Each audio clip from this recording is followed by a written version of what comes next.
Welcome to B Alchemist channel दोस्तों। तो आज हम सुनेंगे हारना बुरी नहीं अच्छी बात है, बताती है कृष्ण की यह कहानी। तो चलिए सुनते हैं। T20 वर्ल्ड कप में सेमीफाइनल मैच में भारत इंग्लैंड के हाथों हार गया।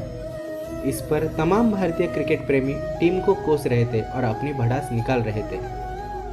ऐसे में भगवान कृष्ण का जीवन चरित्र सहज ही याद होता है। मथुरा की एक कैद में माता देवकी के गर्भ से जन्मे कृष्ण ने अपने आचरण से मानव जाति के सामने कई ऐसे उदाहरण रखे जो जीने की राह दिखाते हैं। ऐसा ही एक उदाहरण है उनके रणछोड़ बनने का। जी हाँ, एक बार कृष्ण भी युद्ध को बीच में ही छोड़कर मैदान से भाग गए थे। फिर भी शत्रु का वध हुआ और हजारों निर्दोष नागरिकों की सुरक्षा हुई। भगवान श्री कृष्ण का जन्म कंस का वध कर समस्त पृथ्वी लोक को उसके अत्याचारों से मुक्त करवाने के हेतु हुआ था। किशोर अवस्था में ही वह गोकुल से मथुरा आ गए तथा दुष्ट कंस का वध किया। कंस की मृत्यु से दुखी उसके श्वशुर जरासंध ने एक विशाल सेना लेकर मथुरा पर आक्रमण कर दिया। इस आक्रमण में उसके साथ शिशुपाल और काल यवन जैसे शक्तिशाली राजा भी शामिल थे। ही सेना मथुरा जा पहुंची और मथुरा की राज्यसभा में कृष्ण तथा बलराम को सेना को सौंपने का संदेश भेजा गया।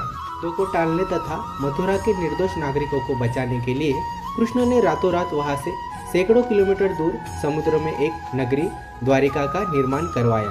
अपनी माया से उन्होंने समस्त नागरिकों, उनके पशुओं तथा संपत्ति को नींद में ही नई नगरी में पहुंचा दिया।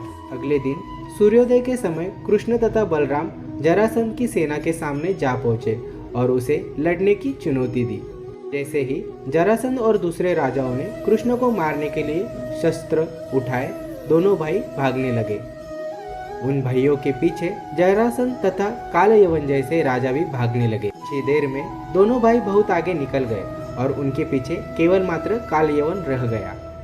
उसे देवताओं ने वरदान दिया था कि उसकी हत्या किसी भी अस्त्र या शस्त्र से नहीं होगी। ऐसे में वह निर्भीक था और लगातार कृष्ण का पीछा करते करते एक गुफा में जा पहुंचा। गुफा में राजा मुचुकुंद सो रहे थे, जिन्हें इंद्रदेव ने वरदान दिया था कि जो भी उन्हें उठाएगा वह उनके देखते ही जलकर भस्म हो जाएगा। वहां पहुंचकर कृष्ण ने सोए मुचुकुंद पर अपना पीताम्बर डाल दिया और स्वयं छिप गए। काल यवन भी वहां जा पहुंचा और सोए हुए मुचुकुंद पर पीताम्बर देख उन्हें कृष्ण समझ बैठा। उसने मुचुकुंद को उठाने के लिए लात मारी, जिसके कारण उनकी निद्रा खुल गई और उनके देखते ही काल यवन वहीं पर जलकर भस्म हो गया। तत्पश्चात कृष्ण ने राजा मुचुकुंद को अपने चतुर्भुज स्वरूप में दर्शन दिए और उन्हें मोक्ष पाने का वरदान दिया। वहीं दूसरी ओर जरासंध और बाकी राजा पूरी तरह से खाली मथुरा देखकर वापस लौट गए। कृष्ण चाहते तो स्वयं भी काल यवन और अन्य अधर्मी राजाओं का वध कर सकते थे, परंतु देवताओं के दिए वरदान का मान रखने के लिए उन्होंने काल यवन को राजा मुचुकुंद के हाथों मरवाया। इसी तरह बाद में जरासंध का वध पांडुपुत्र भीम के हाथों करवाकर भूधरा का भार कम किया। इस कहानी के बाद कृष्ण के नाम के साथ हमेशा के लिए रणछोड़ जोड़ दिया। दोस्तों, कृष्ण की इस कहानी से यह सीख मिलती है कि अनावश्यक ताकत का प्रदर्शन नहीं कर बुद्धिबल से काम लेना चाहिए। इस तरह हम अपनी शक्ति को खर्च होने से रोक सकते हैं और बड़े बड़े संकट का भी सामना कर सकते हैं।